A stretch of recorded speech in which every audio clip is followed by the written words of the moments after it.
Olá, pessoal, boa noite a todos. Sejam muito bem-vindos a mais um diálogo sobre Umbanda. Eu me chamo Felipe Brasil, sou dirigente do Templo Espiritualista Aruanda.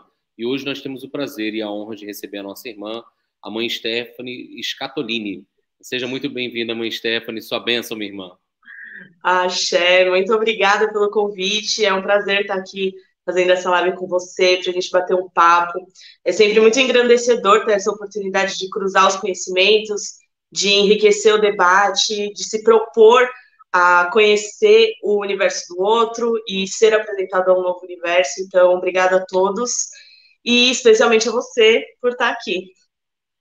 Bacana. Bem, pessoal, para quem está chegando, eu convido a se inscreverem no nosso canal, a curtirem, a comentarem, a marcarem os amigos. Essa live está sendo gravada e ela está indo ao ar na nossa segunda-feira, que é o dia do nosso programa, mas comentem aí que depois eu vou dar uma olhada, ou até mesmo caso tenha alguma pergunta para a mãe Stephanie, eu encaminho para ela e a gente se compromete de alguma forma a dar uma devolutiva para vocês.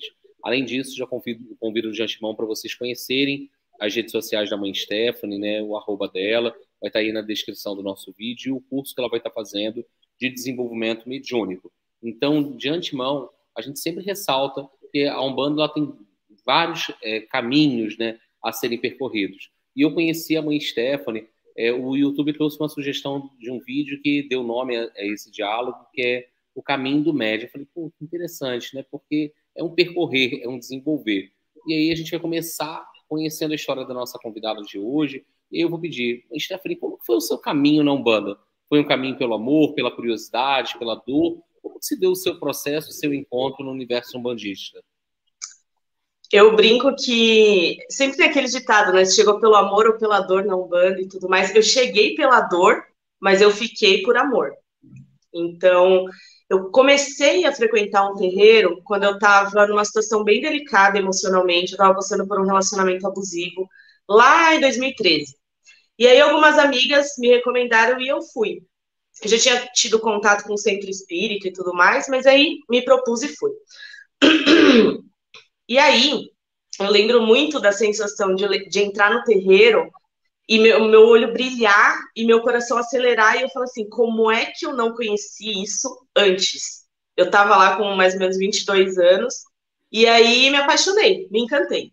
Antes disso, eu nunca tinha sido muito dedicada a pensar a respeito da religiosidade, espiritualidade, nem nada disso. Mas, no fim das contas, foi através do contato com a Umbanda, com os guias e tudo mais, que eu consegui me reestruturar, me reerguer, sair da situação que eu estava e me recompus. E aí, a partir disso, é que eu brinco que eu fiquei por amor, porque eu tinha a opção de agradecer a ajuda e seguir o meu caminho. Mas eu me encantei pelo universo da Umbanda, e aí eu comecei a estudar bastante sobre o assunto, comecei a pesquisar muito, sempre fui muito questionadora, e aí o meu caminho começa assim. No terreiro que eu fazia parte, tinha uma possibilidade muito grande de perguntar. O desenvolvimento ele era feito com um guia incorporado e a gente fazendo perguntas. E aí várias vezes eu pautava os encontros, eu levava um monte de pergunta, e aí ficava perguntando para o guia, batendo um papo e tudo mais. E foi assim que eu comecei a caminhada na Umbanda. Depois de um tempo, as respostas da Umbanda começaram a não me bastar, e isso colocou muito em xeque a minha fé, a minha relação com os meus guias, com os guias dos dirigentes, dos meus irmãos e irmãs de santo. E foi um período bem crítico, assim, que eu acabei passando meio sozinha. Eu sentia que eu estava sozinha. Claro que eu sempre os guias estavam comigo, mas eu sentia que eu não conseguia dialogar sobre isso com muitas pessoas. E aí foi que eu conheci o mundo da magia. Até então, estudando, eu não tinha esbarrado, a não ser pelo conceito da Umbanda Sagrada, mas eu conheci o universo da magia, com seus sistemas e tudo mais, e comecei a estudar.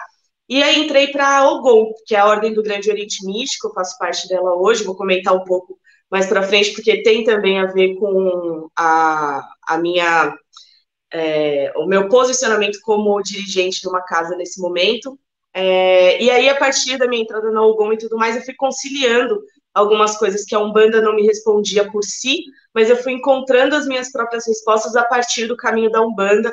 E eu acho que essa junção de coisas, ela me permitiu um olhar muito singular sobre a religião, sobre a espiritualidade, E hoje o meu trabalho, ele é basicamente ser um apoio e dar a oportunidade para que as pessoas se sintam no direito e que se sintam confortáveis de pensar a Umbanda de um jeito diferente do que elas aprenderam ou de um jeito diferente do que foi apresentado para elas. Porque como o meu processo foi muito sozinho, eu quero apresentar para as pessoas que elas não estão sozinhas nisso. E hoje o meu trabalho é todo voltado para isso. Interessante quando você fala nessa ordem que você participa, que a gente vê que no passado tiveram algumas, ainda hoje existem, algumas linhagens mais esotéricas ou mais de ordens magísticas dentro da Umbanda. Mas esse é um assunto muito pouco explorado, até mesmo o caminho da magia, porque às vezes para algumas pessoas podem até soar como fantasioso, porque confundem mágica com magia. E aí eu sempre explico o seguinte, a Umbanda é magística, os guias não fazem mágica, porque a mágica principal quem faz é você, é o seu processo de mudança. A magia começa dentro de si, quando você começa a entrar numa outra sintonia, a estar um pouco mais aberto energeticamente para essa conexão. Como você vê isso e como você explica isso, essa questão dessa conexão da magia, essa leitura que você faz dentro da sua jornada espiritual? Eu acredito que existem dois jeitos de olhar para a Umbanda. Um é do jeito religioso e o outro é entendendo a Umbanda como um sistema mágico. Quando a gente olha a Umbanda de um jeito religioso, e aqui eu falo com todo respeito às pessoas que entendem dessa maneira, porque tem todo o seu valor, não é um demérito você enxergar dessa maneira de maneira nenhuma. A questão é que existem outros jeitos de pensar também que fazem sentido. Mas quando você olha de uma maneira religiosa, você recebe as informações que estão na Umbanda, aplica isso na sua vida quase como uma receita de bolo, que é passada para você pelos guias, o aprendizado que vem com as respostas que vêm prontas para as perguntas que você faz. E aí isso vai modificando a sua vida no decorrer do tempo, você vai aplicando isso e tudo mais. Quando a gente olha para a Umbanda de um jeito magístico, a gente pega os elementos da Umbanda e começa a pensar de uma maneira mais independente sobre eles. E começa a utilizar essas ferramentas da maneira que é mais coerente para a gente. Então, a gente pega as respostas que dão para a gente e forma as nossas próprias respostas. Porque nem sempre a resposta do outro, que o outro conseguiu com a caminhada dele, vai se aplicar perfeitamente ao que a gente vive, ao que a gente vê, ao que a gente sente. E aí, essa maneira mágica de olhar a Umbanda permite a gente usar tanto a ritualística da Umbanda, quanto as ferramentas que são utilizadas na Umbanda com esse propósito, construindo uma Umbanda que é muito única, que não precisa se encaixar num potinho para caber, que não precisa estar amarrada ao que é certo e o que é errado, do que outra pessoa falou de uma maneira muito firme, muito brusca, e muitas vezes com explicações que acabam não explicando, que acabam dando mais ou menos uma justificativa, mas não explicam tanto assim, porque a gente vai ter o poder de encontrar as nossas respostas a partir disso. Então, para mim, essa é a diferença muito fundamental entre olhar a Umbanda de um jeito religioso e de um jeito mágico, inclusive porque nenhum sistema se propõe a te dar todas as respostas. Quando lá atrás eu passei pelos momentos em que a Umbanda não me dava as respostas que eu gostaria, em que as coisas começaram a parecer contraditórias para mim, foi porque eu estava justamente tentando enxergar uma resposta pronta. E essa resposta pronta não me cabia. Onde eu procurava essa resposta pronta, ela não servia para mim. E aí, quando eu entendi que eu ia buscar essas respostas a partir do que eu já tinha aprendido, em contato com pessoas, pedindo auxílio para os guias e pensando através da minha própria consciência, eu entendi que isso era libertador e que isso podia ser um jeito de viver. E isso tudo à luz da magia, de entender como um sistema mágico. Isso faz minha cabeça fervilhar aqui em vários pontos para a gente poder desdobrar. A primeira coisa que, quando a gente pensa até no caminho do médium, o nosso caminho, né, nessa encarnação ele é singular. A gente até é amparado por alguém quando chega nesse mundo, né, acolhido desde ali na mão do médico, a mãe que nos gera, nos carrega, até na mão na hora que a gente volta para a Terra. Mas esse caminho é um caminho singular. E, ao mesmo tempo, ele é solitário, porque é um caminho de autoconhecimento. Mas solitário mais no sentido da solitude em si. que a sua companhia precisa ser agradável, ela tem que ser saudável para você.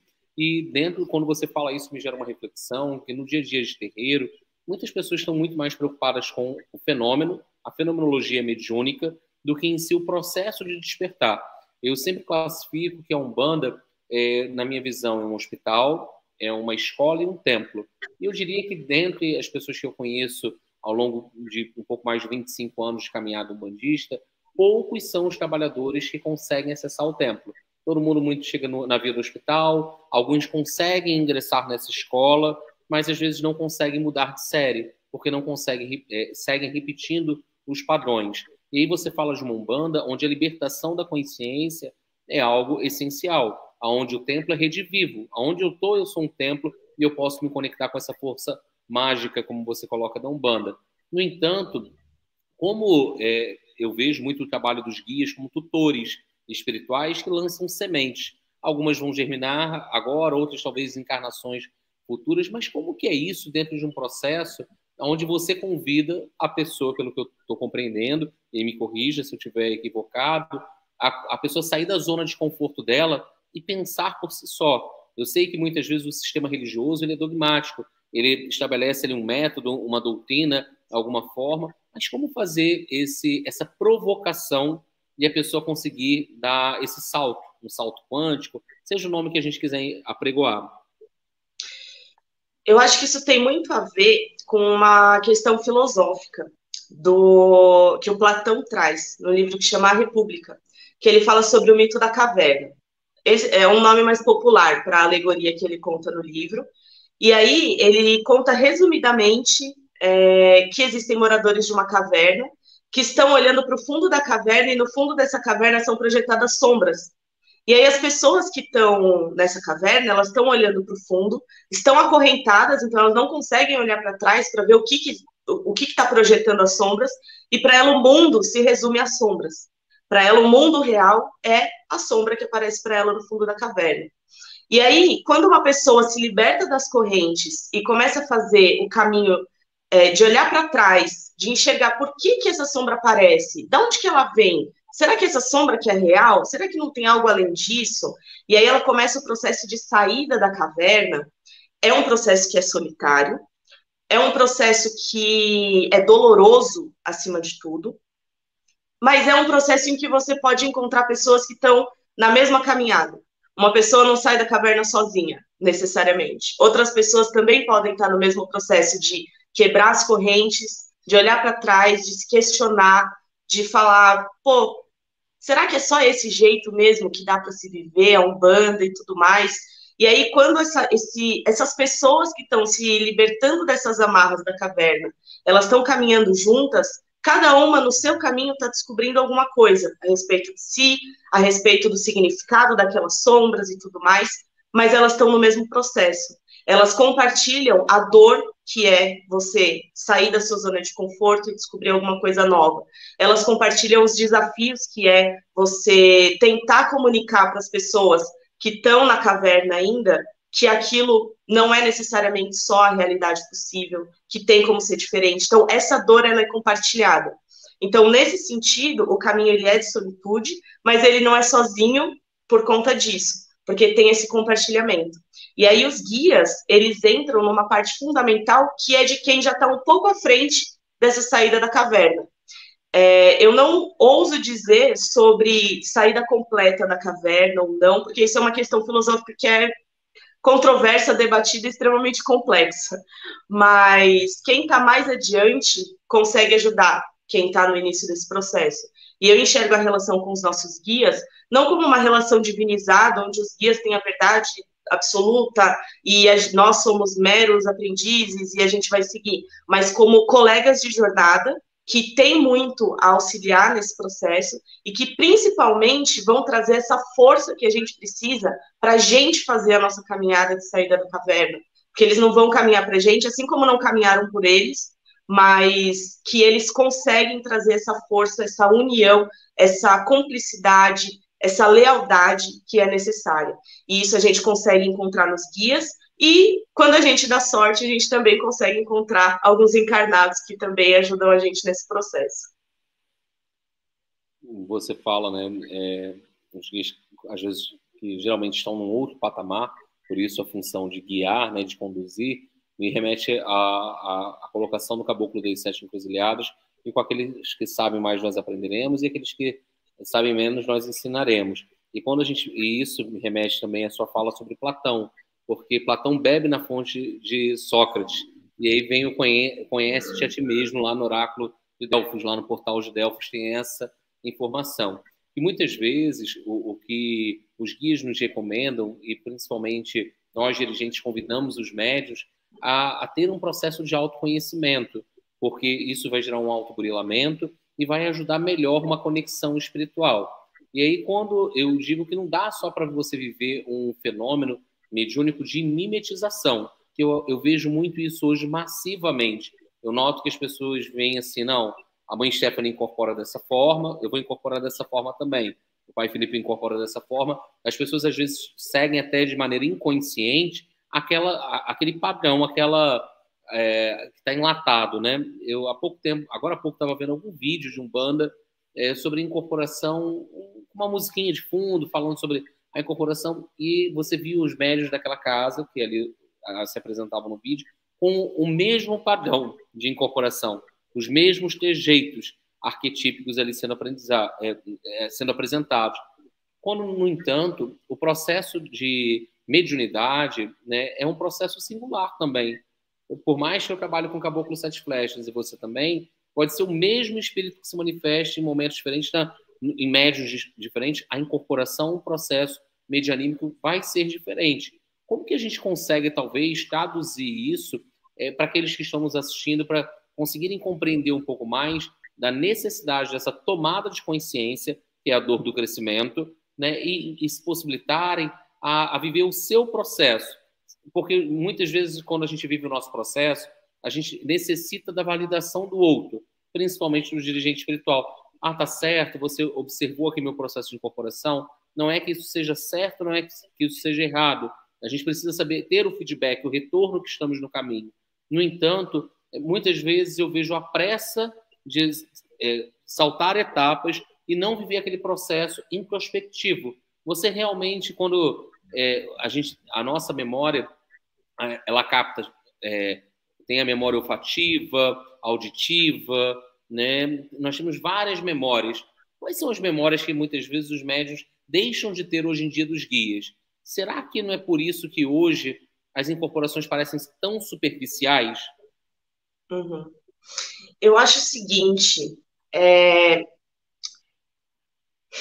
essa questão tem muito a ver com todo o caminho do médium que a gente está falando aqui.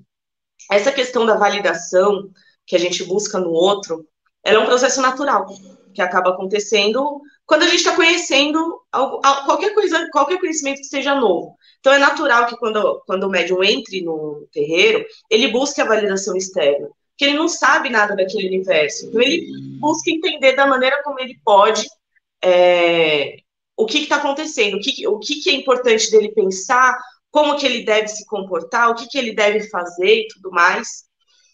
Mas eu acredito que aí tem um papel fundamental de quem é dirigente de colocar isso na mesa, de que não precisa ser pasteurizado para estar certo. E isso também vem de uma visão da magia que traz essa pluralidade de que cada pessoa consegue construir o seu ritual e o seu cabedal de práticas a maneira como lhe cabe, sabe? Mas isso é importante que seja comunicado, porque a pessoa que começa, ela não sabe. Ela não tem responsabilidade de saber, ela não sabe, ela não vai saber. E ela só vai saber se ela se questionar.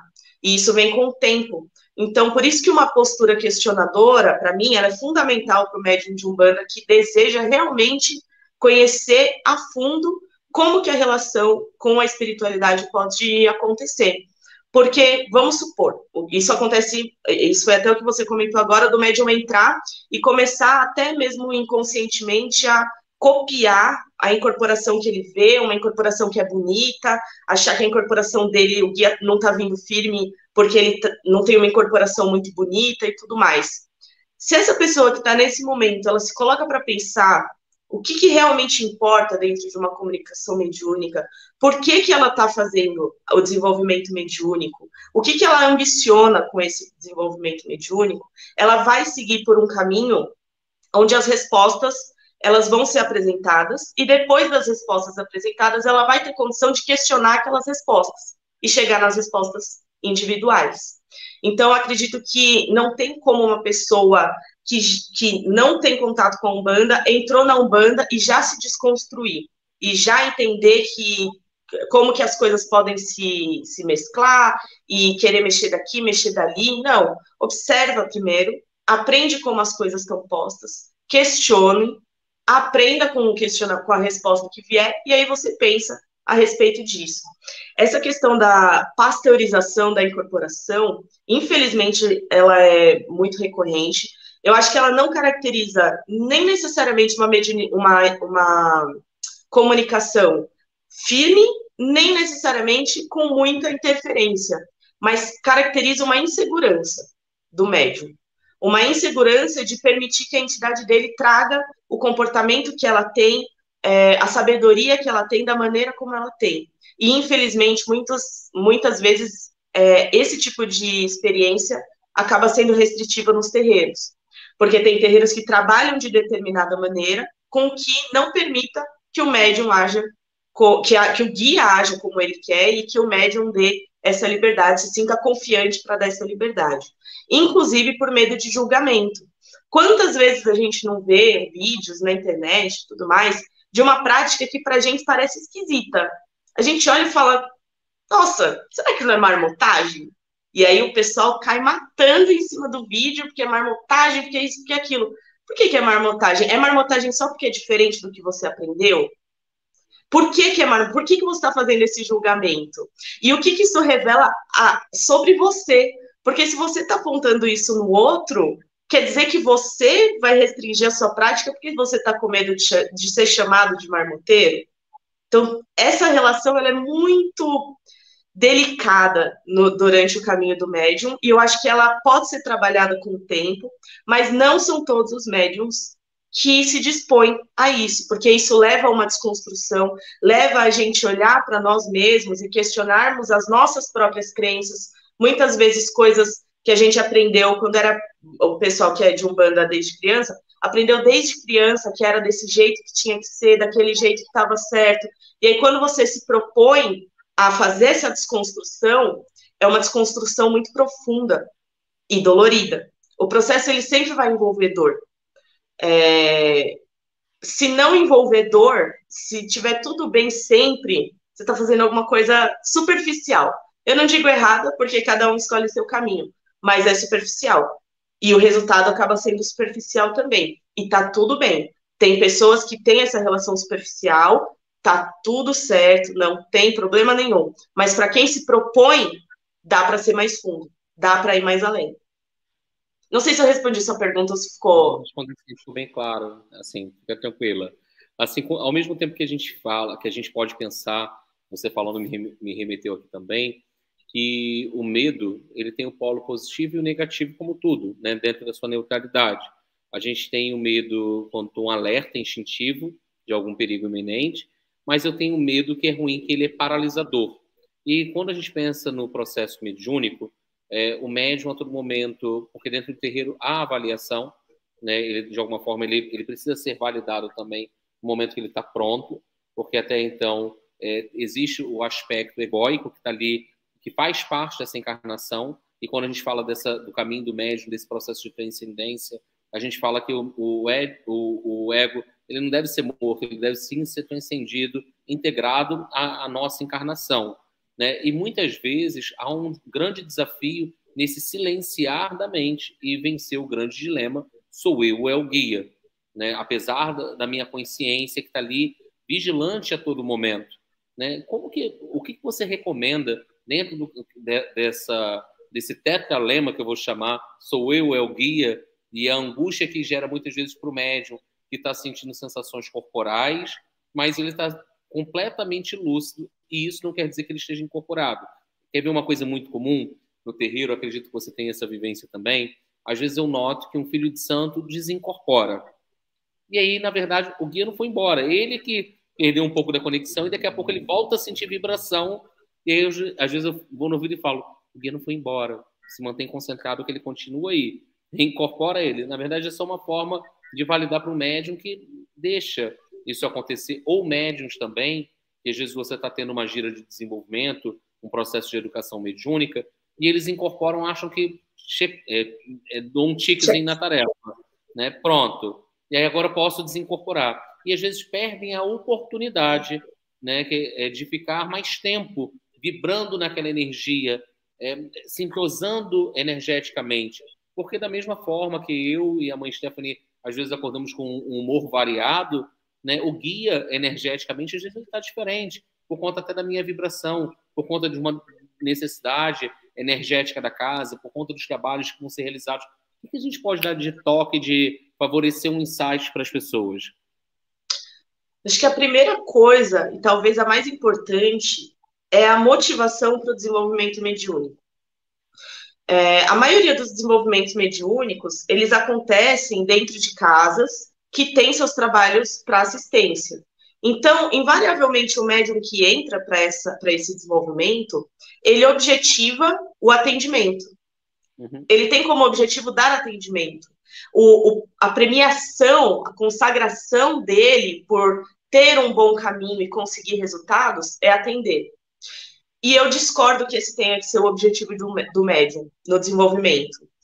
E esse é o primeiro ponto, que leva ao que eu vou falar em seguida sobre essa questão do sou eu, sou o médium, ou sou eu, ou é o guia. Porque quando você objetiva o atendimento, você sempre tem que ter essa validação. Ai, sou eu, sou o guia, ou é o guia. Ai, porque tem que ser o guia, ai, porque eu não posso passar na frente, ai, porque eu não posso, porque na hora de um atendimento não vai poder acontecer e tudo mais. Essas preocupações, elas são relevantes, realmente, para o médium que está atendendo, mas para o médium que está em desenvolvimento, precisa ter uma motivação a mais para ele querer desenvolver essa ferramenta. A mediunidade, ela é uma ferramenta muito útil, como eu falei, para a gente entrar em contato com os nossos guias, para ter essa ajuda, para conseguir ajudar outras pessoas, para conseguir se ajudar, para o autoconhecimento. Ela é uma ferramenta muito rica. Mas, dentro do desenvolvimento, a gente consegue trabalhar a mediunidade de uma maneira mais plural, de uma maneira não focada para a incorporação para o atendimento. Então, quando a gente vira essa chave e muda os objetivos e começa a entender o desenvolvimento com um objetivo de autoconhecimento, de melhoria, de ter uma ferramenta a mais para quando eu precisar, de esgarçar o meu cabedal de como que eu posso ajudar as pessoas e de como que eu posso me ajudar e tudo mais, a gente consegue ter um pouco mais de segurança para se permitir viver as experiências do desenvolvimento da maneira como elas tiverem que acontecer. Então, se não desenvolve, eu incorporo há sei lá quantos anos. Se eu tiver um desenvolvimento e aí eu tô sentindo a vibração do guia, e aí eu entro em contato, converso lá com o meu guia e falo, hoje eu vou sentir sua vibração para te conhecer, para te explorar. Me mostra alguma coisa diferente, vamos treinar de um jeito diferente hoje. E aí eu só sinto incorporação e não incorporo, não significa que eu fui mal naquele desenvolvimento, significa que eu usei aquele momento para conhecer meu guia de outro jeito, para entender de uma maneira diferente a minha mediunidade. Porque muitas vezes a gente vai ajudar uma pessoa, a gente não vai incorporar. Incorporar a gente vai fazer no terreiro, na gira, mas a chavinha não desliga. A chavinha da solidariedade, ela não desliga quando a gente sai do terreiro. Então, se eu vou ajudar uma pessoa e aí eu estou precisando do auxílio do meu guia para ter uma inspiração, para trabalhar, às vezes, alguma coisa naquela pessoa sem incorporação, sem nenhum ritual, sem nada, eu vou incorporar? Eu não vou. Então, eu só vou conseguir isso se eu tiver treinado no desenvolvimento. Senão, como que eu vou perceber a aproximação do meu guia? Como que eu vou entender que é o meu guia mesmo, que está do meu lado e tudo mais? Então, tem várias maneiras, várias coisas para serem exploradas no desenvolvimento que não dependem da incorporação. E aí, quando a gente entende isso, a gente pode voltar o olhar para a incorporação e se debruçar a respeito da questão de sou eu ou é o guia. Que, na minha opinião, ela muda de acordo com o tempo de jornada do médium. No começo, essa dúvida ela é quase crucificante, é uma dor que você sente, assim, é uma culpa que você carrega por ter passado na frente de um guia em algum momento. É muito dolorido para a pessoa não conseguir permitir que o guia faça o trabalho dele e tudo mais. Mas quando você entende que você também consegue ajudar, quando você entende que o trabalho é junto com o guia, essa dúvida ela começa a não ser mais relevante. E aí, quando ela não é mais relevante, aí o trabalho flui melhor. Mas ela sempre precisa estar lá no fundinho. Ela não pode ser uma dor que te paralisa, como você falou sobre a característica do medo, que paralisa e o medo que previne a gente de alguma coisa. Ela não pode ser um medo que te paralise, mas ela precisa existir. Porque mesmo o médium mais antigo pode não ter um dia bom, pode estar com a cabeça atribulada, pode não conseguir naquele momento, naquele dia se entregar, mas isso não necessariamente invalida o trabalho. É perigoso, tem seus riscos, mas não necessariamente invalida todo o trabalho que é feito, toda a caminhada daquele médium e tudo que já aconteceu. Então, a gente para de sentir culpa por isso e começa a trabalhar junto com os nossos guias, como que, mesmo essas situações acontecendo, as coisas podem seguir. E aí eu acho que isso é muito importante, trabalhar a culpa nesse momento, não se sentir culpado, ninguém tem culpa de nada. A gente sempre está num processo de amadurecimento, num processo de trabalho, seja por quantos anos trabalha a mediunidade, tantos anos você vai estar trabalhando essas questões internas, e se parar, tá superficial, tem como ser mais profundo. Então, cada um do seu pedacinho da jornada vai entendendo como que essa segurança vai se construindo. Mas, de novo, eu acho que tem muita relação com o tempo para trabalhar todas essas questões e também com entender que não é só você que passa por isso. Todas as pessoas passam por isso. E entender também que cada um vai encontrar uma resposta. A resposta que eu estou dando aqui foi a resposta que eu encontrei. Mas cada um pode encontrar sua resposta também a respeito disso ao longo do tempo. Achei isso. Quando você fala isso, né? Eu fico imaginando aqui que até hoje vão fazer 26 anos que eu tive meu primeiro transe mediúnico. E 26 anos depois, né, principalmente com a energia de seus 7 flechas, ou de Pai José, é sempre uma primeira vez. Sempre aquele dia é único. Eu nunca vou experimentar aquela incorporação igual como foi a primeira vez. São sensações diferentes, porque eu nunca sou o mesmo. Nós não entramos no mesmo rio, mais de uma vez. Porque a mudança ela é constante. E aí uma das coisas que às vezes eu noto são os médiuns que aprendem a incorporar e acabam não tendo aquela pasteurização que você cita, de todo mundo, de fazer a imitação do irmão que ele admira, ou do dirigente espiritual, ou de alguma memória antiga que ele traga no arcabouço, mas talvez ele já começa a pasteurizar todas as incorporações. E aí, às vezes você olha assim, ele está com o caboclo João das Matas e está com a cabocla Diana. Eu não sei quem é quem, mesmo sendo uma energia feminina ou masculina, né? Porque é tão igual que você não consegue ver a diferença na persona. Você, quando tem que olhar, no passado a gente falava muito assim, o guia tem um jeito, tem cheiro, tem forma, aquela presença tem condições de se manifestar pelo médium, né? Se mostrando da forma que eu não estou falando para o médium ter que dar um triplo mortal carpado no terreiro, não. Não é isso, pessoal. O que eu estou convidando é esse processo que a mãe Stephanie falou do entrosamento, de você viver, de você sentir. Eu não preciso me arrepiar para dizer que o Exu tal está ao meu lado, que o boiadeiro está aqui do meu lado. Eu noto ele, né, dentro desse processo do meu dia a dia, ele pode sim orientar. Mas como talvez a gente pode alertar os médiuns sobre esses pontos que eu estou colocando e, principalmente, às vezes, permitir que tenha mais guia do que médium no transe mediúnico. Sempre vão haver os dois. Mas como que a personalidade do guia, a personalidade espiritual eclode? Porque às vezes o guia, eu noto dentro dos transes, que dentro da minha experiência mediúnica, que cada guia às vezes tinha uma forma de segurar o charuto, o cigarro, a forma de caminhar, como se eu for descrever alguém que eu conheço, não, fulano anda dessa forma. Outras pessoas imitam o outro como que são os trejeitos. E eu não estou falando também que não estou convidando ou ensinando ninguém a incorporar, pessoal, eu não estou falando assim para você criar um personagem, porque o guia é uma personalidade que não está no corpo físico. O que nos diferencia é que nós somos espíritos que estamos num corpo de carne, e ele é um espírito que não tem o corpo de carne, mas nós somos ali um decodificador. Sempre vamos estar presentes no processo. Mas o que a gente talvez possa falar para quem está começando, ou para quem está um pouco mais, e às vezes eu já vi até situações, mãe Stephanie, do médium, às vezes o caboclo chegou bradando de uma forma, e aí aquele caboclo no meio do caminho ele não bradava, ele assoviava.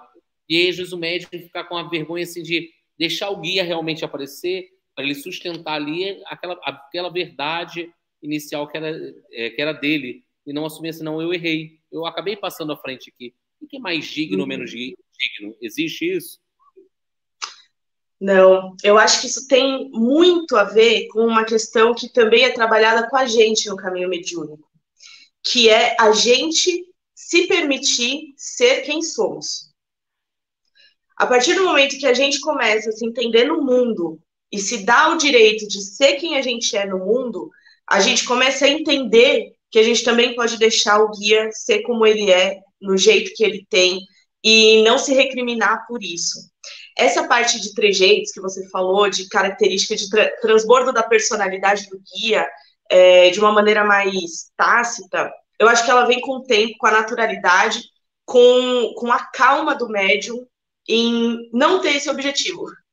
Eu não é um objetivo que é atingido sem que seja um objetivo. Quando você relaxa, quando você confia no guia, aí essas coisas começam a aparecer. Quando você para de tentar fazer o que o guia faria e deixa o guia realmente fazer o que ele quer fazer. Mas isso, para quem está começando, quase que são palavras vazias, porque a gente só vive. A gente não consegue passar esse conhecimento. A gente vai vivendo e vai aprendendo com isso, e aí as coisas vão se desenrolando. Mas quando a gente entende que a gente pode ser como a gente quer no mundo, e o guia também, deixa mais confortável para o guia fazer o que ele quer. Se ele quer abaixar, se ele quer dar uma cambalhota, se ele quer assobiar, é o guia. Deixa ele ser como ele quer ser. Assim como você gostaria que as pessoas deixassem você ser quem você é. É só você, é só o guia, tá tudo bem. Não tem por que se recriminar nessas práticas, a não ser que a gente fique se preocupando com questões menos importantes sobre a Umbanda. Mas, de novo, olha que interessante, porque essa questão, ela também toca na parte daquela reforma íntima que o médium tem que fazer, porque é uma oportunidade para a gente olhar para a gente, para a nossa interação com o mundo, como que ela tá? O que eu posso desenvolver? Quais são as minhas inseguranças de ser quem eu sou, que aí eu reprimo o que o guia é no momento da incorporação por medo de julgamento alheio. Isso é muito importante. Mas eu acredito também que tem um outro ponto muito fundamental sobre o que você falou, sobre o caminho do médium, que parte do primeiro dia que você veste branco, você está no terreiro. Quando você é assistência, você não tem necessidade de comprometimento com o terreiro. A assistência está lá, ela chega na hora que ela quer, ela vai embora na hora que ela quer, ela ouve o guia se ela quiser, se ela não quiser, tá tudo bem, é assistência. Agora, quando você veste o branco e entrou para a corrente, tudo o que acontece, você pode tirar um aprendizado a partir da observação. E aí, muitas vezes, aquele médium que está lá na porta, abrindo a porta para a assistência chegar e não está no trabalho, ele se sente menos, ou se sente menos útil, porque ele está naquela posição. Sendo que naquela posição ele já consegue treinar, por exemplo, a percepção dos espíritos, a percepção da energia da assistência que chega, como que essa assistência chegou, como que ela saiu energeticamente falando. E aí eu sei que começa a ficar um pouco subjetivo, porque como é que se treina isso? Tem como treinar. Conversa com o dirigente, estuda, sai caçando, fala com seus guias, sai caçando que uma hora as coisas aparecem. Mas desde o momento em que você veste branco pela primeira vez, tem a oportunidade de você já treinar essa percepção energética que lá na frente, quando você for médium de atendimento, vai te ajudar muito a entender a energia do guia, esses cheiros que você falou, o cheiro, a personalidade, o jeito, a presença.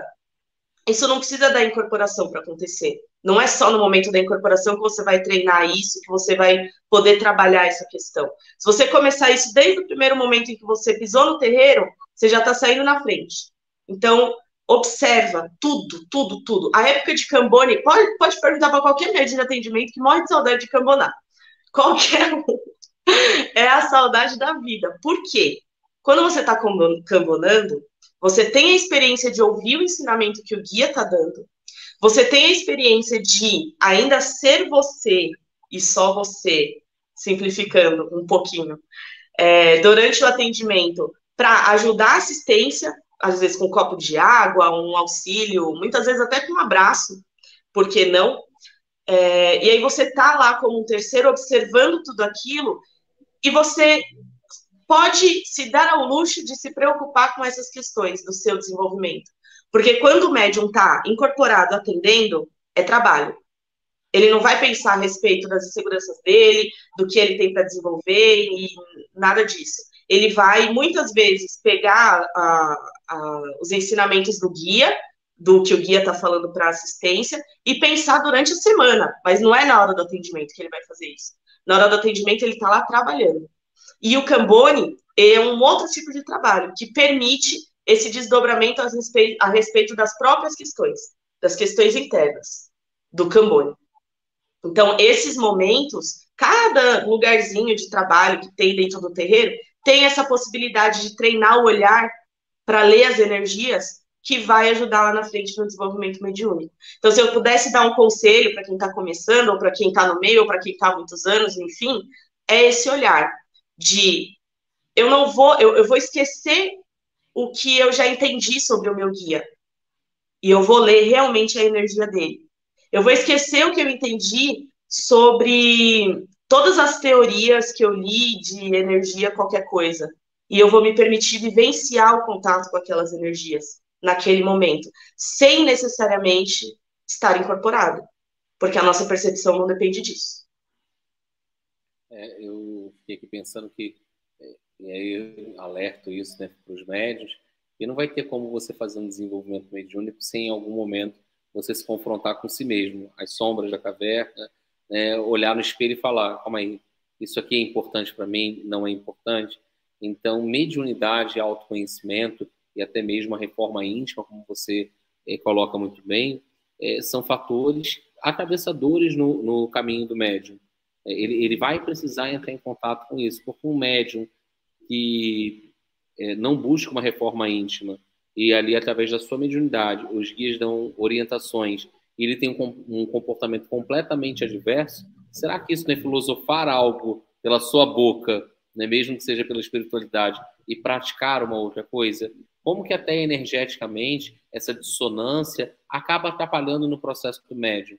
E aí ele acaba sendo cobrado, não espiritualmente, que às vezes a gente fala da cobrança, os guias eles nos alertam, nos chamam a atenção para aquilo, mas é a nossa própria consciência cobrando de forma pedagógica, corretiva, para que a gente se aprume no caminho.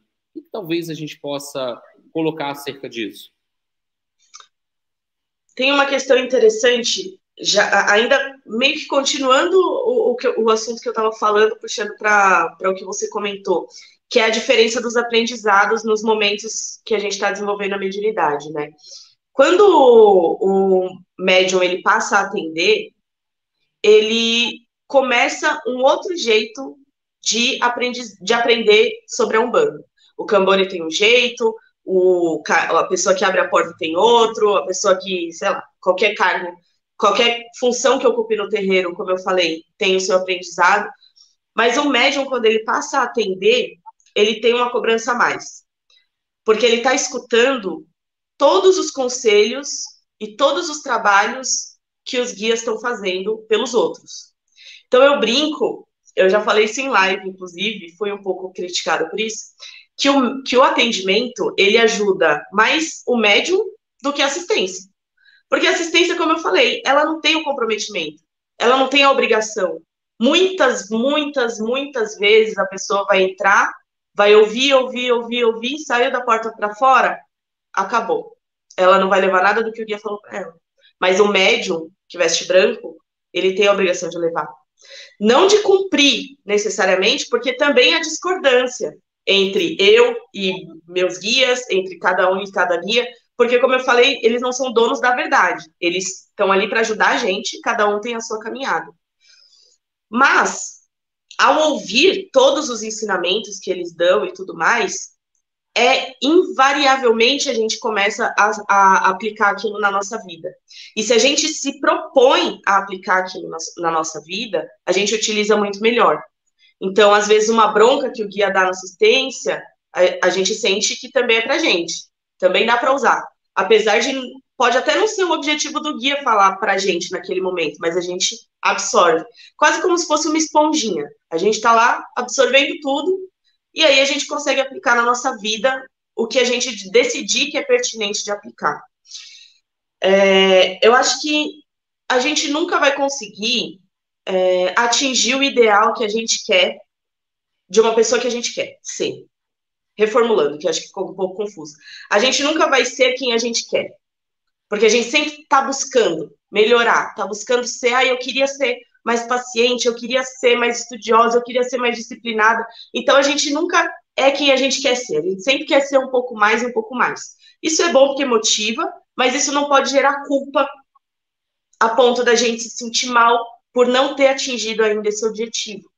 Então, por mais que a gente, numa noite de atendimento, atenda 10 pessoas, 10 histórias de vida diferentes, 10 mensagens que o guia deu, muito bonitas, muito proveitosas, e aí chega na nossa vida, a gente consegue mais ou menos aplicar uma coisinha, mudar uma coisinha no nosso cotidiano. Show! Você já começou por algum lugar. Quanto mais a gente se esforça, mais a gente vai conseguindo aproveitar essas mensagens que os guias passam pra gente, mas a gente não pode deixar nem a culpa paralisar e nem o tá tudo bem, é só o guia que falou, nada se aplica à minha vida. É um meio termo, é uma dança na corda bamba, que aí a gente tem que ver com a gente o que vai conversar, o que vai usar, o que vai ser útil, como que esses aprendizados vão refletir na nossa vida. Então, também acaba sendo uma jornada muito particular. Quantas vezes eu, na minha caminhada, ouvi um monte de conselho dos meus guias, que inclusive eram diretamente para mim, e simplesmente falei, não faz sentido, não vou fazer. Passa um tempo, eu olho e falo, devia ter feito. Estaria muito mais fácil agora. E aí vamos pelo caminho difícil, né? Que é a falta de preparo de antes cobra, e então vamos pelo caminho difícil, mas os guias sempre estão lá para falar que eu te avisei e para ajudar nos momentos difíceis também. Você fala isso, eu não entendi o porquê que achincalharam você quando você falou essa questão que eu falo aqui para os médicos, se você dá 10 consultas, você foi atendido 10 vezes, né? Porque não dá para você, por exemplo, atender alguém, né, ali usando o nome de uma entidade, o Pai Joaquim de Angola. Você está ali atendendo em nome daquele preto velho, né? Ele está junto com você naquele atendimento. Ele está dando uma orientação sobre vício. E você está caído na sarjeta no dia seguinte, aquela pessoa te vendo, a pessoa não consegue, às vezes, associar, ainda mais o leigo, né? Entender que você não é aquela personalidade ali. Isso, às vezes, ainda é limitante para algumas pessoas.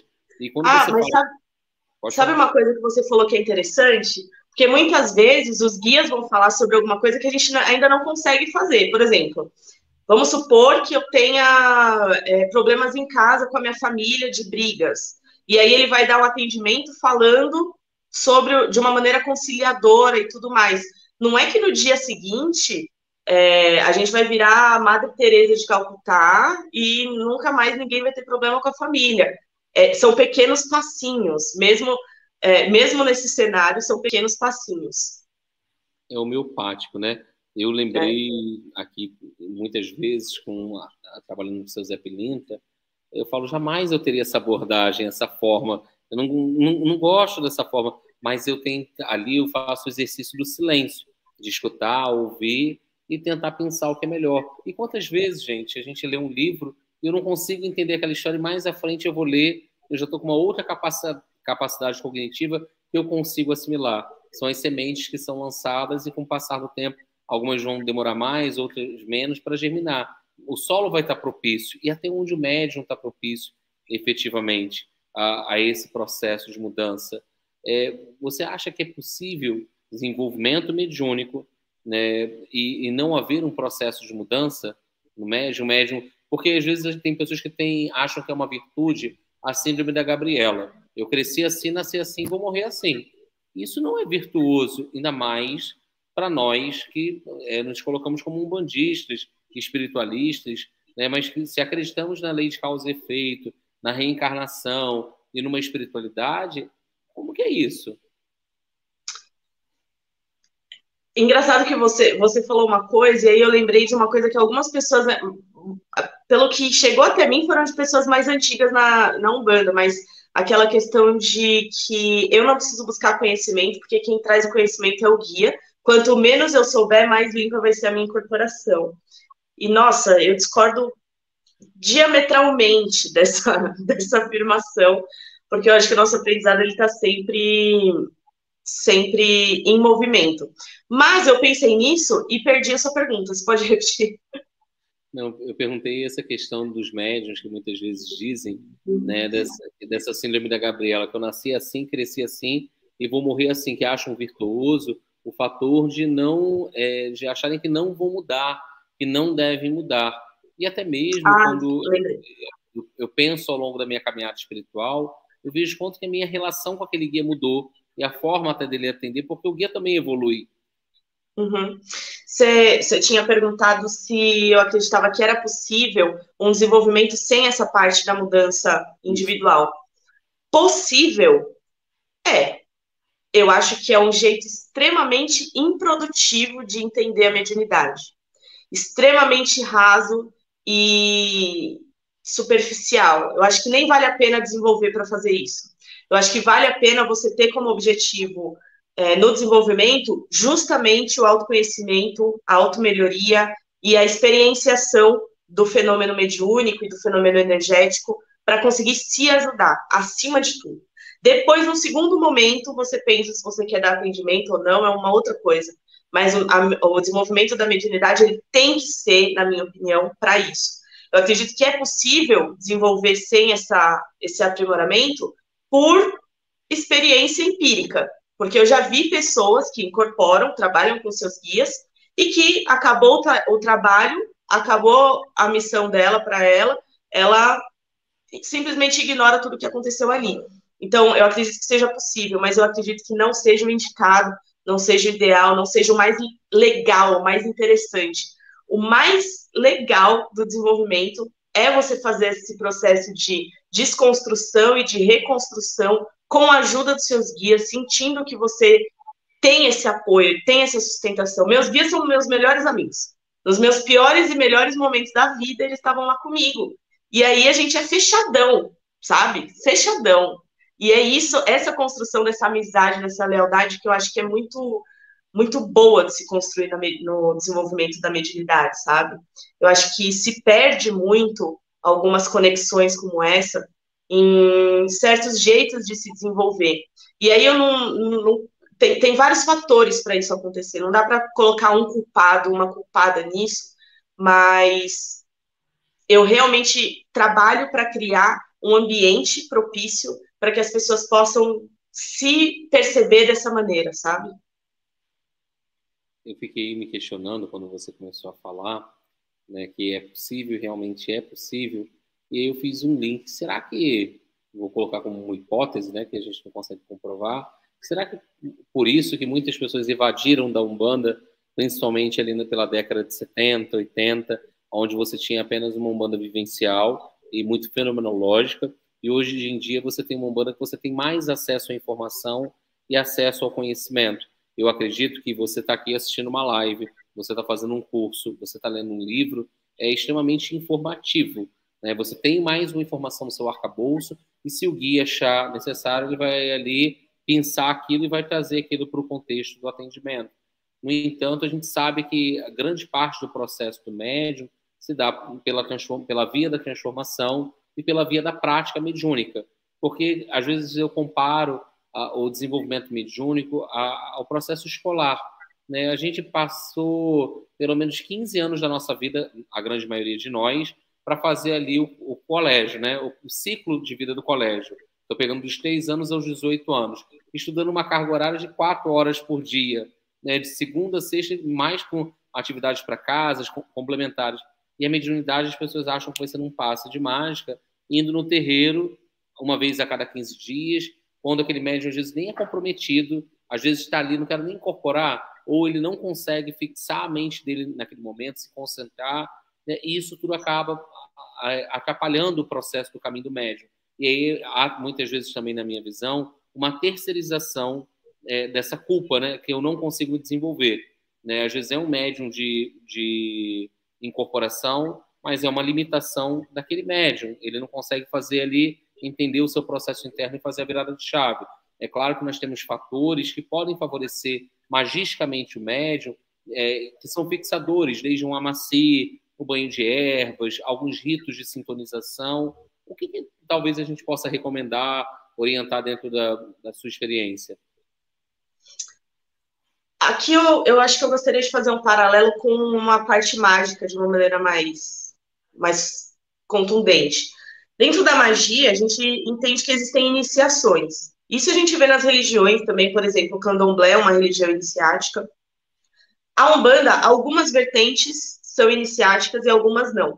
E aqui eu não estou me referindo à Umbanda iniciática, mas ao modelo de iniciação que em algumas Umbandas existem. Por exemplo, os terreiros que trabalham com a prática de camarinha é um ritual de iniciação. Mas nesse sentido, nem sempre uma iniciação ela vai acontecer com um ritual propício para isso. Pode ser que um momento de vida seja uma iniciação, uma virada de chave de ocupação de cargo dentro de um terreiro, de cambone para médium, de atendimento, no meu ponto de vista, é uma iniciação. Mas o que eu acho que existe uma pequena confusão a respeito das iniciações no geral é que, a partir da iniciação, aquela pessoa está pronta. Quando, na verdade, não. A iniciação é o início, é a virada de chave, é o começo do caminho. Ela não fez a iniciação porque ela está pronta. Ela fez a iniciação porque ela está apta a começar a jornada dela. Então, nesse sentido, essa virada de chave do cambone para o médio de atendimento que acontece, ela é uma virada importante para começar uma jornada. E não para o médium se sentir já pronto. Já está tudo certo, já está tudo bem. É o começo de uma coisa.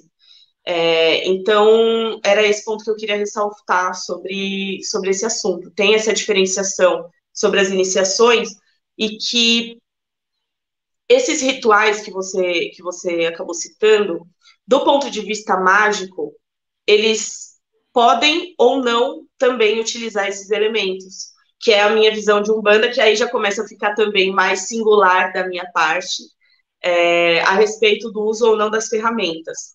O que eu acredito que essas práticas que são feitas nos terreiros, os agrados, amacis, batismos e tudo mais, eles são rituais em que, se a pessoa que está passando por aquele ritual não estiver conectado com aqueles elementos, entendendo o propósito daquilo que ela está passando, a pessoa pode pôr ouro no alguidar. Não vai adiantar nada, porque a força do ritual, para mim, não está nos elementos.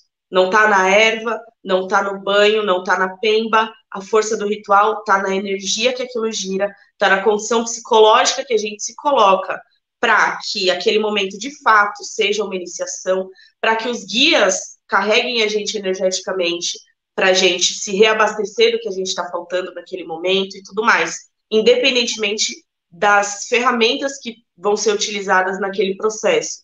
Por isso que eu digo que não necessariamente passa-se por um ritual para fazer essas iniciações, essa virada de chave. Então, é importante também não buscar somente esse reforço. Não, porque se eu não passar por um ritual, eu não estou pronta. Se eu não passar por determinado, se eu não fizer um agrado, se eu não der um padê para o meu Exu, não vai dar certo, não vou ter o que eu preciso. E o caminho não é por aí, o caminho é para entender essas ferramentas, como elas funcionam, por que elas funcionam, que isso a magia dá um respaldo, para mim, muito maior do que a própria Umbanda, que tem a sua tradição, as suas explicações através das tradições, mas que para mim acabou não sendo muito efetivo.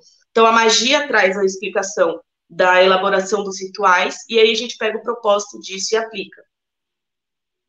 Eu concordo quando você coloca isso, porque às vezes não adianta, você pode lavar todos os dias a cabeça do médium no amaci, mas se ele não tiver integrado e ele não entender o propósito, como tudo na vida, se eu não estou alinhado com o meu propósito, Se eu adentro uma casa para iniciar um desenvolvimento mediúnico e vou educar minha mediunidade porque alguém falou e aquilo não é uma coisa que está nascendo de mim, talvez isso demore mais ainda, porque senão qualquer caminho é direção.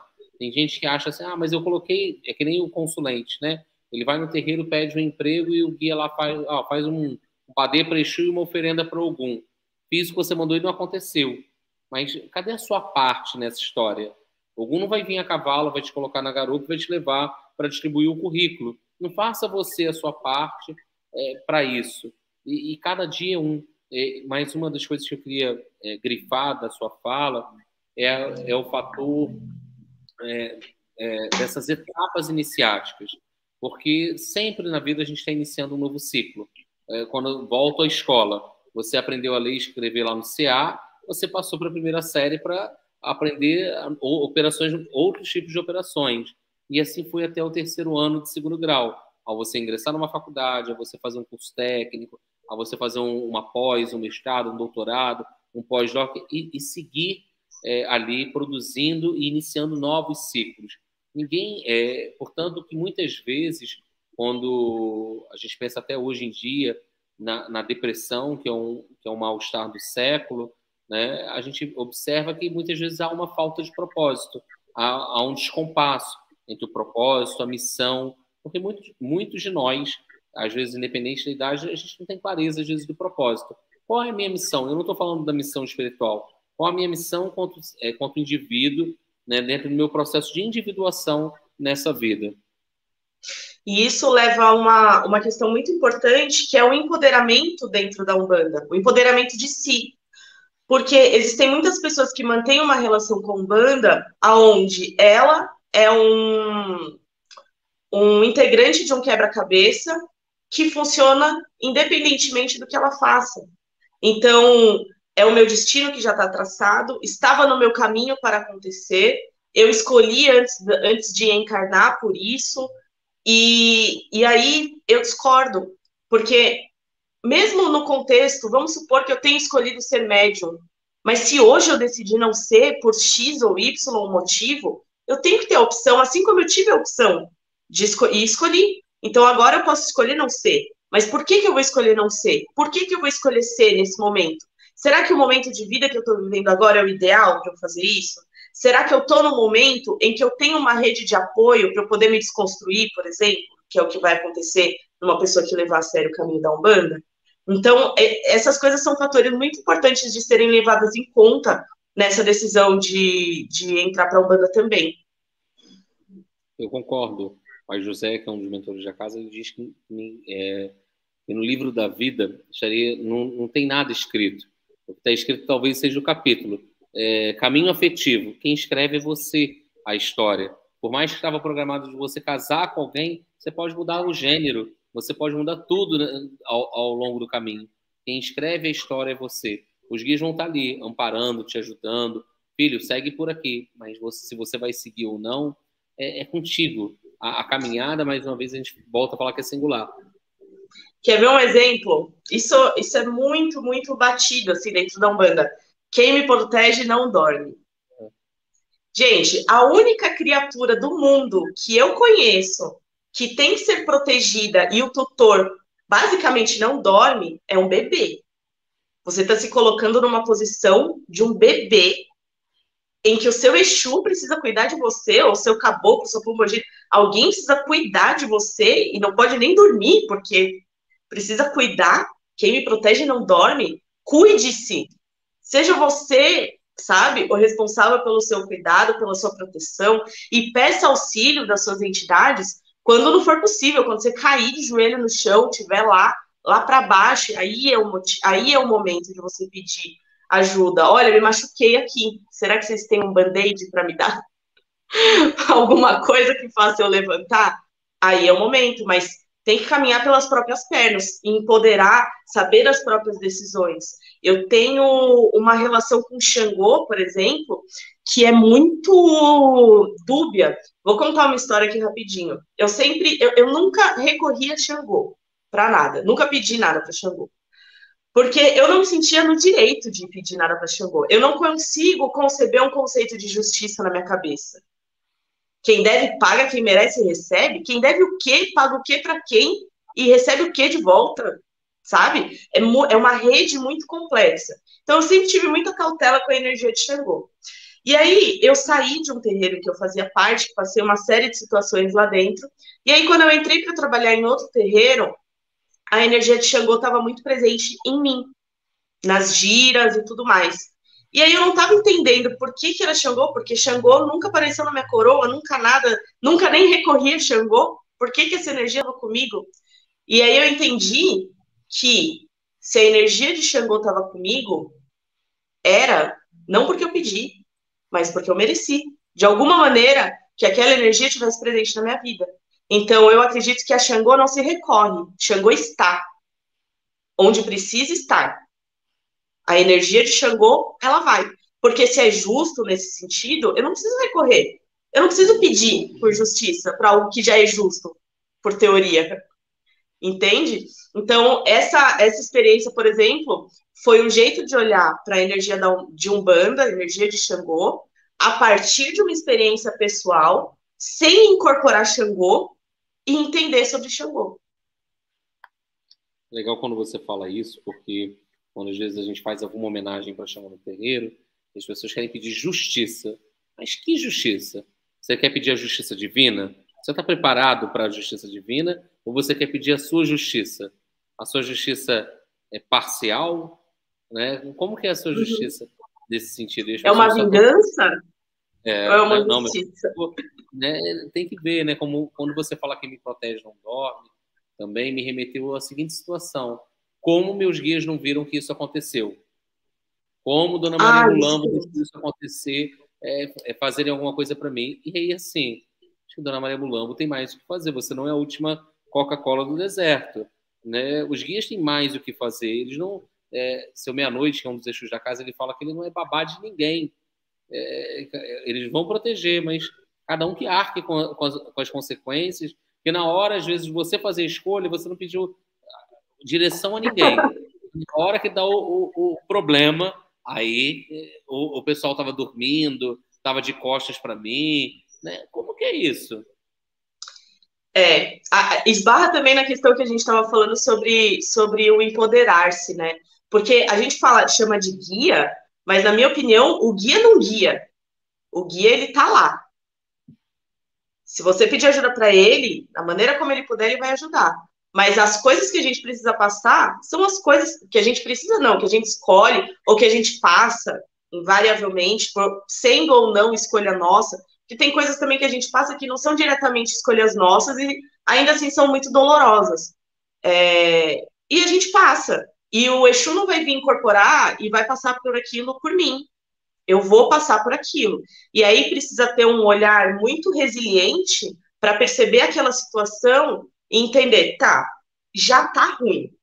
Eu tenho a opção de passar por isso e só deixar ser uma situação ruim que eu passei na minha vida, ou pelo menos eu vou tentar aprender alguma coisa com isso para, no mínimo, ajudar outra pessoa.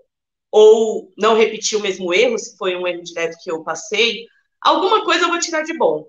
E aí, para esse alguma coisa eu vou tirar de bom, os guias podem ajudar a gente a ter um olhar diferente sobre a situação que a gente passa, a sair de um olhar vitimista para um olhar produtivo mesmo, para um olhar mais pragmático, para um olhar de quem está lutando. E, assim, muitas vezes a gente vai perder as lutas. Quem, por exemplo, luta contra a depressão, que você citou ainda há pouco, é uma luta inglória, sabe? É o seu corpo lutando contra você, a sua mente lutando contra você. É muito difícil dia a dia e tudo mais. Mas mesmo assim, perseverar, buscar ajuda médica, utilizar as ferramentas que a gente tem. Porque também não adianta nada eu estar numa situação onde o plano físico já tem soluções propostas, medicamento, cirurgias, aqui abrindo o escopo, não só de depressão, mas outras possibilidades, e eu pedi para os meus guias uma ajuda, porque os guias, eles têm uma limitação, eles não vão vir operar o que você tem necessariamente. Tem guias que trabalham com operações espirituais e tudo mais. Se eu tiver com o pé quebrado, dificilmente um guia vai vir consertar meu pé. Então, a gente precisa utilizar as ferramentas que a gente tem aqui junto com as ferramentas que a gente tem lá, em conjunto. E aí, esse conjunto vai ajudando a gente a passar pelas situações difíceis que a gente passa. Você fala com isso das lições aprendidas, né? Quais são as lições aprendidas diante do problema? E muitas vezes, quando a gente não absorve o aprendizado, a história vai se repetindo, às vezes, num outro contexto. E o guia está lá, meu filho, eu já falei sobre isso com você. E aí parece, nossa, eu só escolho a pessoa errada para viver comigo, né? Eu nunca vou ser feliz. E aí entram esses jargões, que são as crenças limitantes, que a gente vê muito isso no nosso caminho de vida e principalmente no caminho médio. Porque é muito comum o médium trazer, quando a gente pensa nesse caminho do médium, essas crenças limitantes. Aquele médium que tem excesso de autoconfiança, ele vai, às vezes, atravessar a incorporação. Aquele médium que tem uma baixa autoestima e baixa confiança, ele vai dificultar. E aí, a gente está falando que é necessário encontrar, equalizar as forças e encontrar um caminho do meio. Como você vê isso? Não tem fórmula, é vivendo. Eu acho que é se propondo.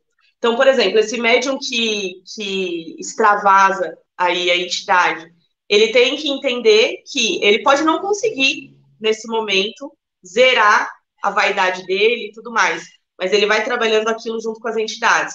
O médium que tem autoestima baixa e insegurança, ele vai trabalhando aquilo junto com as entidades. Por isso que, na minha opinião, o desenvolvimento ele não tem que objetivar o atendimento, porque esses processos internos, eles podem demorar anos para acontecer. E se você coloca para atender uma pessoa que não tem, não está preparada emocionalmente, psicologicamente, para tancar um atendimento que muitas vezes mexe com o nosso emocional de uma maneira muito dura, é muito perigoso. Então, deixa o desenvolvimento desenvolver a pessoa. O desenvolvimento desenvolve a pessoa. Então, basta essa proposição, basta você se propor a isso. E só dá para se propor ao que a gente enxerga. E para a gente enxergar, muitas vezes a gente vai ter que ouvir da boca do outro alguma coisa que a gente precisa trabalhar na gente. Então, por isso que a gente também precisa levar em consideração as críticas. Quando alguém critica, ela pode até estar tentando te destruir, tentando te magoar, tentando te ferir. Mas será que naquela crítica não tem uma coisinha que faça sentido? Será que não tem? Pensa a respeito. Pode ter, pode não ter, mas pelo menos você ouviu da boca de outra pessoa e é uma oportunidade de identificar em você uma coisa que você não está vendo. E aí, trabalhar no desenvolvimento, trabalhar com os guias, na terapia que seja, enfim, na vida. Eu falo que feedback é presente, né? Você recebe e, gostando ou não, você carrega, agradece, e você vai se debruçar e pensar sobre aquilo, por pegar o que serve para você. E aí, quando você toca nesse ponto, eu acho que é legal também, quais são os desafios que nós, dirigentes espirituais, temos, e muitas vezes dar esse feedback para o médium. Meu filho, menos aqui, segura um pouco a onda, porque às vezes as pessoas estão super disponíveis a receber, né? Mas na hora que efetivamente você vai dar, ela se torna reativa. E aí, quando a pessoa elege você como um dirigente espiritual, nada mais é do que, como você falou, assim como os guias, nós temos talvez um pouco mais de experiência, né? Estamos num outro patamar, nem melhor nem pior, com os nossos desafios num outro momento de vida. Mas às vezes as pessoas estão reativas a isso. Você é bom enquanto fala amém. E aí você não se torna tão bom assim quando você dá uma nega, quando você puxa uma orelha. E isso é natural dentro da liderança espiritual e de qualquer liderança. Eu acho que isso parte muito da relação que existe entre o corpo mediúnico como um todo, entre os filhos, entre o dirigente e os filhos, dos filhos para o dirigente e tudo mais. Essa relação, ela precisa ser uma relação construída na base do zelo, da confiança, da honestidade, da segurança, porque não tem como eu passar uma mensagem que vai ser muito dura de falar para uma pessoa, fazer uma crítica que eu sei que vai doer, porque a crítica dói, sempre. A gente entende a necessidade da crítica, mas não é gostoso ouvir crítica. A gente absorve porque é necessário e a gente agradece porque quem critica muitas vezes quer o nosso bem, mas não é gostoso ouvir crítica. Mas se eu não tenho uma relação, se eu tenho uma relação muito distante com os filhos e vou fazer essa crítica pontual, a relação acabou na crítica. Agora, se eu tenho uma relação fortificada entre todo o grupo mediúnico, como realmente uma família precisa ser, entre uma rede de apoio, quando eu critico, essa crítica é recebida de uma maneira diferente. E aí, quando eu me solidarizo e entendo que essa crítica também dói, porque eu também já fui criticada e também doeu, eu sou uma mão estendida e não um dedo apontando. E da mesma maneira como eu critico, eu também abro a possibilidade do outro me criticar. E muitas vezes a gente vai errar nas palavras, e o outro também vai errar nas palavras, para fazer uma crítica para a gente ou para a gente criticar. E isso também precisa ser entendido e relevado nos momentos certos, porque a gente não é infalível. E essa relação feita, construída antes do momento da crítica, ela vai ser fundamental para sustentar a pessoa quando ela for criticada, sendo a gente mesmo, sendo outra pessoa. Mas acredito que essa linearidade, essa horizontalidade, ela é fundamental. É difícil ver, hoje em dia, dirigentes que aceitam críticas dos filhos, porque eles sabem menos. Sabem menos o quê? O que eles sabem menos? A gente não sabe da vida inteira do nosso filho de santo que entrou agora para a corrente. Muitas vezes ele já passou por situações extremamente mais difíceis do que eu. Eu sei menos do que ele sabe menos do que eu. Quando a gente fala dessa relação de quem sabe mais ou sabe menos, a gente está entendendo o conhecimento e a evolução de uma maneira muito linear e muito simplista, porque o conhecimento e a evolução, elas são uma rede também.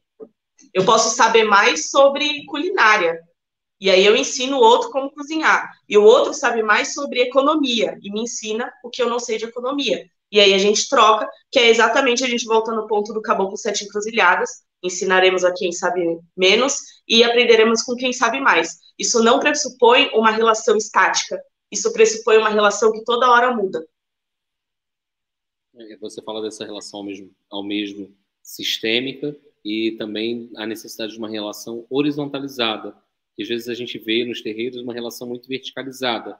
As pessoas também colocam, às vezes não é nem a intenção do dirigente, mas as pessoas tendem a colocar aquela pessoa num pedestal, quase um semideus, aonde aquele dirigente está ali colocado, nossa, não posso falar, é muito distante. É claro que isso a gente cria com algumas figuras que nós projetamos ao longo da vida. Um professor, alguém que nós admiremos de alguma forma, mas é importante que dentro desse processo as pessoas tenham condições de se aproximarem dos seus dirigentes. E hoje a gente vê até relações abusivas e tóxicas dentro da liderança espiritual, o que é completamente ruim, e dirigentes que às vezes valorizam uma relação de dependência, quando o conhecimento é libertador, todo mundo deve poder ter o autocuidado, saber se gerir de alguma forma, porque o dirigente dorme, né? Quem me protege não dorme, não é muito por aí, né? E aí eu queria que você comentasse sobre isso, e eu vou colocar já uma outra questão também. Na atualidade, onde a gente vive uma sociedade no espetáculo, né? Onde hoje é super valorizado, às vezes a gente vai produzir muito conteúdo, colocar nas redes sociais para informar, mas hoje as pessoas querem ver o espetáculo, né? A pombagira incorporada, a pombagira que está dançando mais, a gira que parece um open bar, e às vezes isso tudo eu sempre digo que parece uma cortina de fumaça.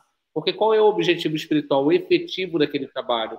O que você está aprendendo com aquilo? O que aquilo está agregando na sua jornada? Então eu queria colocar esses 2 pontos finais para a gente poder desenvolver. Tá.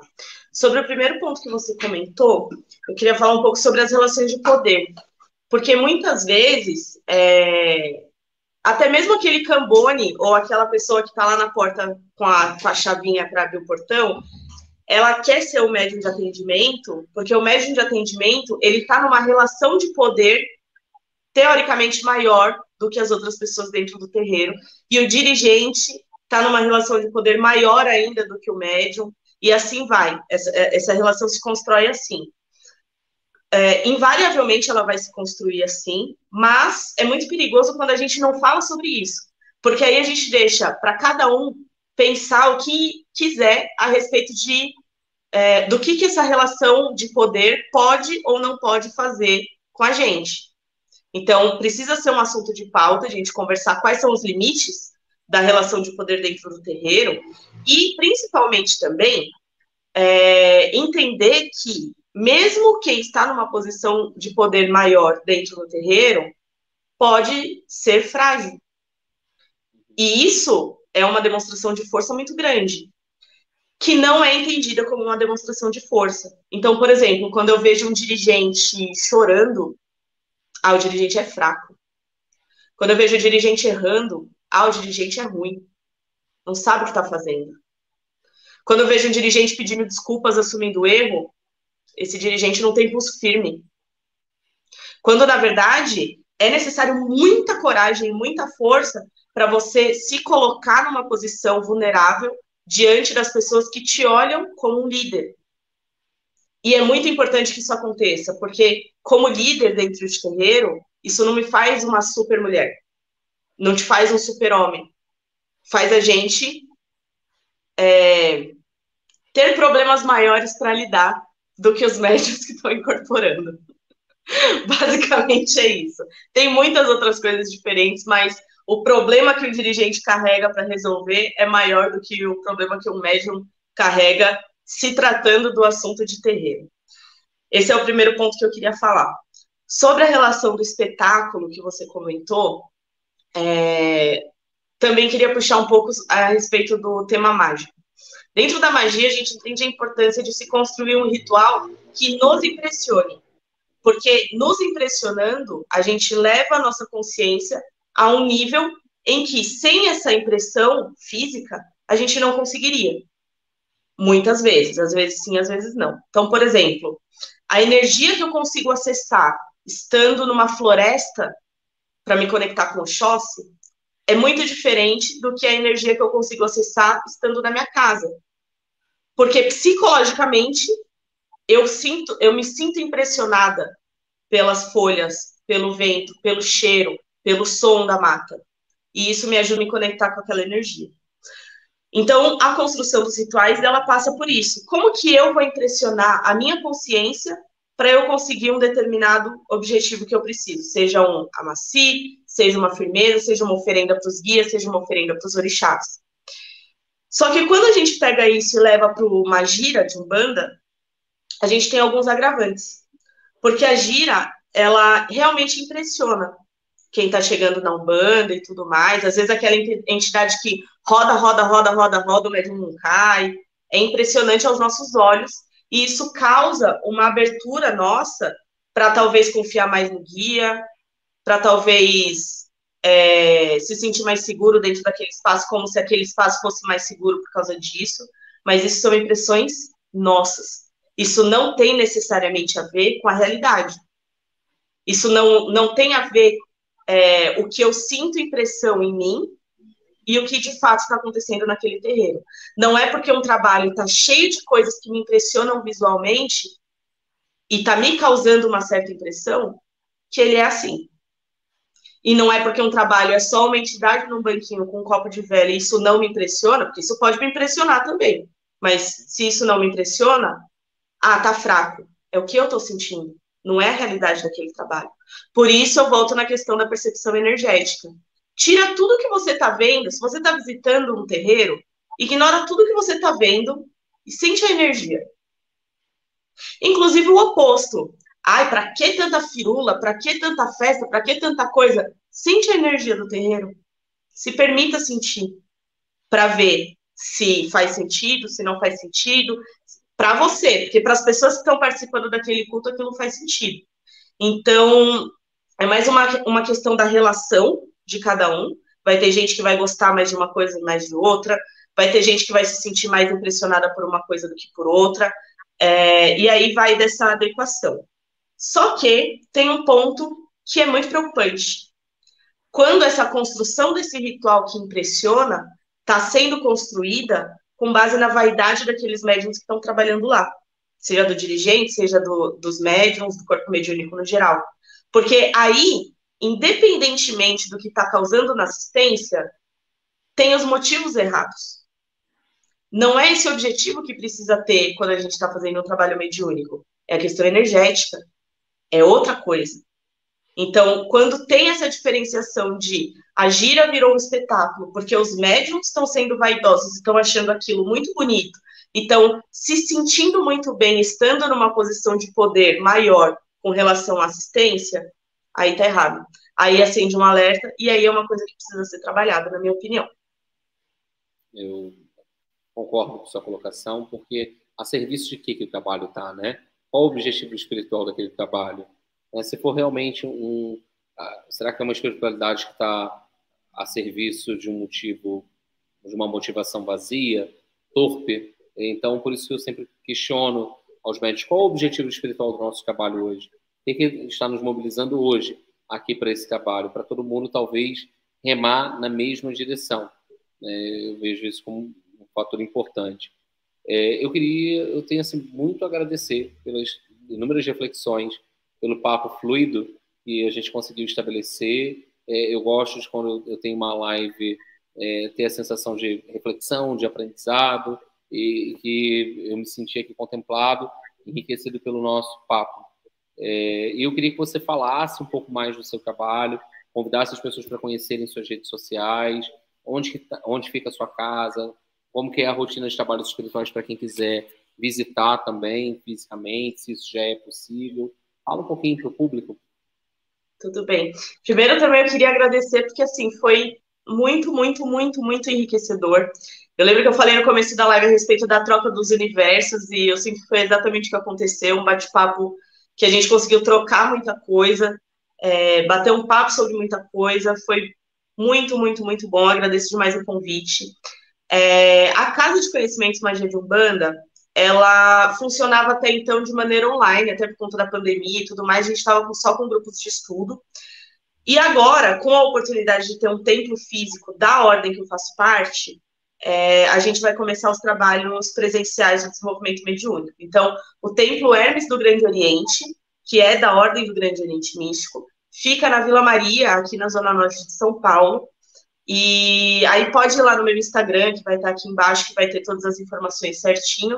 Mas as turmas de desenvolvimento, que são as turmas que vão iniciar agora no dia 1º de maio, elas vão acontecer sempre a cada 15 dias, aos domingos, com duração de 3 horas, das 4 da tarde até às 7. Essa é a primeira turma, ainda tem 2 vagas, mas eu pretendo abrir mais uma turma que também vai ser aos domingos. O desenvolvimento, como tudo que a gente falou aqui, acho que dá um bom fechamento para tudo que a gente falou aqui na live. O meu posicionamento a respeito do desenvolvimento é que ele precisa ser algo para enriquecer a nossa jornada, para ser mais uma ferramenta para a gente, e não com a finalidade do atendimento. Então, as experiências do desenvolvimento mediúnico, elas servem para isso, para uma descoberta, para um contato com a espiritualidade de uma maneira única, singular, que você vai ter. Eu posso fazer um trabalho do desenvolvimento que eu vou chamar caboclo, mas cada pessoa vai ter a sua experiência e vai viver aquilo que for melhor para ela viver naquele momento, o contato que for melhor para ela viver naquele momento, ela vai viver. Então, a casa ela é um lugar seguro para que as pessoas consigam ter essa vivência. É um lugar também acolhedor, porque, como eu falei, essa jornada ela é solitária. Não, ela é sozinha, mas não é solitária, né? Você não... Ou ao contrário, já não me lembro mais. Mas são pessoas que se propõem a pensar a Umbanda de um jeito diferente, de um jeito mais aprofundado, e também com muita influência da magia e do ocultismo, que foi o jeito que eu entendi que a Umbanda pode funcionar. Nesse momento ainda não tem trabalho aberto, porque a gente está em fase de elaboração de como isso vai funcionar lá dentro, mas em breve isso vai acontecer. Mas quem tiver interesse em participar do desenvolvimento mediúnico, quem achou interessante o meu ponto de vista a respeito de como que o desenvolvimento funciona, dos valores que precisam ser desenvolvidos, dos objetivos para o desenvolvimento, me chama lá no Instagram, a gente conversa, eu tiro as dúvidas, a gente bate um papo, fica à vontade para me chamar por lá. E a gente conversa. E é isso, acompanha as lives também aqui no YouTube, eu faço de vez em quando. Lá no Instagram eu posto conteúdo também sobre Umbanda, de uma maneira mais aprofundada. E tô me arriscando também no TikTok, mas ainda não tô botando muita fé. Mas vamos lá. E tudo, as redes é igual meu nome, que tá escrito aqui, @Stephanie Scatolini, mas o Felipe vai deixar lá na descrição para vocês também. Bem, pessoal, eu agradeço a vocês que nos acompanharam. Lembrando que essa live ela foi gravada, ela está sendo transmitida pelo YouTube e pelo Facebook do Templo Espiritualista Ruanda. Não se esqueçam de se inscreverem, curtirem, seguirem as nossas redes sociais, mandem sugestões, mandem suas perguntas, depois eu vou dar uma olhada no que vocês estão comentando e, se for o caso, eu encaminho para a Stephanie, peço a ajuda dela para a gente tentar responder e dar uma devolutiva. Na outra semana eu vou ter como convidado o Pai Armando de Oxóssi e a gente vai falar sobre guardiões na Umbanda. Essa é a nossa temática. Então, eu agradeço mais uma vez, peço a bênção à mãe Stephanie e deixo aqui meu saravá fraterno a todos. Tchau, tchau, pessoal!